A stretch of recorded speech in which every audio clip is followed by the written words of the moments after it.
Так, достор, барыңызға салам. Бүгінгі видео өте қысқа нұсқа болады, достор.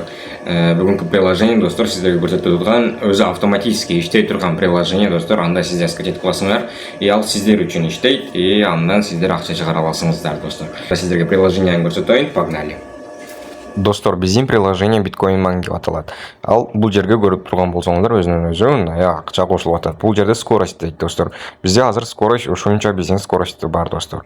И астында бұл жерде бізге екі бөлімделе тұрады, достор. Получить сатоши и увеличить скорость деген. Получить сатоши деп рекламаны көрсем, достор, мага основной балансқа қосылады, достор.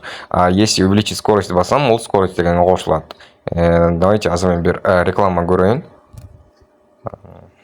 Так, болды, реклама аяғына чықты, достор. Вот көрген болсаңыздар, мында маған 0,86 сатоши қосылды балансқа, достор. Эми увеличить скоростьті бассам деле, достор, основной скорость қосылады, достор. Вот, бұл жерде рефералка и чыгару платежи.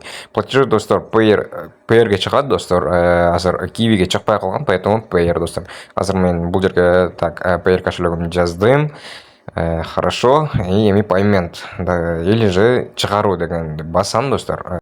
Так, достор, ақша бізге бір күннен 3 күнге чейін шығады, достор. Вот азыр мен обновление кылып атам, но достор ақша кетпеді, бирок достор бір күннен 3 күнге чейін бізге ақша шығады.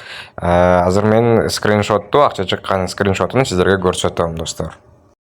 Мынакей, достор, биткоин cloud mining дегенде бізге ақша келди. Так что, достор, приложение реально ақша төлөйт, и ссылкасын комментарийге калтырып коюңуздар, барыңарга ийгилик.